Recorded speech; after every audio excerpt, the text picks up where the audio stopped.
1 minute के अंदर आप अपना पशु का चेकअप कर सकते हैं कि पशु गाभिन है या नहीं। दोस्तों, सबसे पहले हम जो आप ये 2 पाड़ियाँ देख रहे हो, ये पहली पाड़ियाँ है और ये 1.5 महीने की गाभिन है। तो सबसे पहले हम इन पाड़ियों का पेशाब का सैंपल लेते हैं। उसके बाद में दोस्तों ये जो देख रहे हो, ये भैंस 4-5 बार ब्याह चुकी है और ये भी 1.5 महीने की गाभिन है। अब हम इन सभी का चेकअप करते हैं कि हमारी जो पशु है वो गाभिन है या नहीं। पहले एक बात का विशेष ध्यान रखना है कि हमारे को सुबह जब हम पशु को चारा खिलाने जाते हैं, दूध निकालने जाते हैं, उस टाइम जब पशु पेशाब करता है तो वो पेशाब आपको लेना है।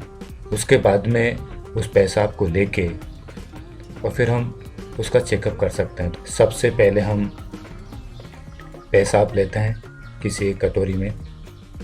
पेशाब लेने के बाद में इसके ऊपर हम 3-4 बूंद सरसों की ऑयल की डालते हैं, यानी 1 बूंद के ऊपर 1 बूंद डालनी है। तो तीनों बूंद हम 3 या 4 बूंद डाल सकते हैं। तो ये बूंदें फैल जाएगी दोस्तों, यदि हमारा पशु गाभिन होगा तो। इसी प्रकार हम फिर एक बार 3-4 बूंदें डाल के और देखते हैं। तो ये बूंदें आपस में चिपक जाएगी। यदि हम इस कटोरे को हिलाने की कोशिश भी करेंगे तो जो तेल है, ये ऑयल है, वो ऐसे छोटी छोटी बूंदें नहीं बनेगी, बल्कि पूरा मिक्स हो जाएगा।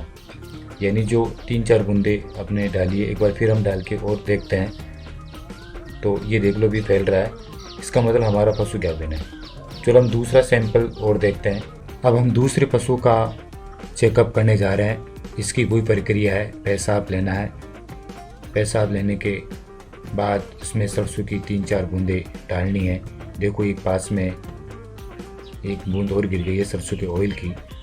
एक कुछ टाइम के बाद में ये बूंदें आपस में एक हो जाएगी, मिक्स हो जाएगी। इसका मतलब हमारा पशु गाभिन है। हमारे को 1-2 मिनट का वेट करना होगा, या थोड़ा सा हम इसको हिलाएंगे तो भी ये बूंदें आपस में मिल जाएगी। इसका मतलब हमारा पशु गाभिन है। तो ये दूसरा पशु भी गाभिन है। अब हम तीसरा पशु का सैंपल चेक करने जा रहे हैं। अब उसका भी हम चेक करते हैं कि पशु गाभिन है या नहीं। तो देखिए तीसरे पशु का चेकअप हम किस प्रकार से करते हैं। अब हम तीसरा सैंपल चेक करने जा रहे हैं। इसकी भी वही प्रक्रिया है। सबसे पहले पेशाब लेना है। पेशाब लेने के बाद में 3-4 बूंदें सरसों की ऑयल की डालनी है। तो दोस्तों अब अभी हमने ये सरसों की ऑयल की बूंदें डाली है।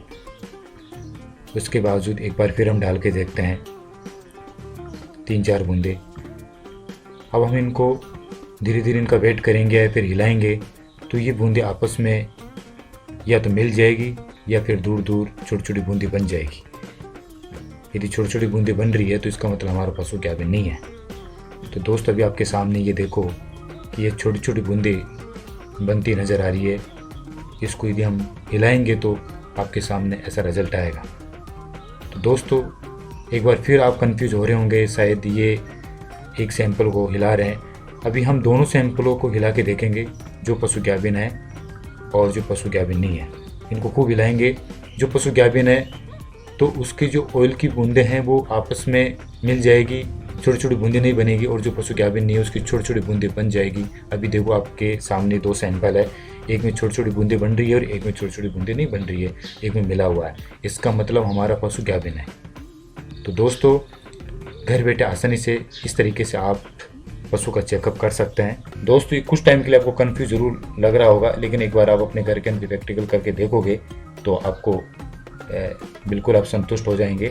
सक्सेसफुल फॉर्मूला है, इससे आपका पशु का गाभिन का मालूम चल जाएगा हमारा पशु गाभिन है या नहीं। लेकिन एक बात का विशेष ध्यान रखना है कि सुबह का पेशाब होना चाहिए और कटोरी में कोई किसी प्रकार का पानी नहीं होनी चाहिए, कटोरी साफ होनी चाहिए और सरसों का ऑयल होना जरूरी है। तो आराम से हम पशु का चेकअप कर सकते हैं। जब आपका पशु गाभिन हो जाए उसके बाद में देखिए 40 दिन के बाद में आप इस फॉर्मूले को अपना सकते हैं। इससे आप चेकअप कर सकते हैं।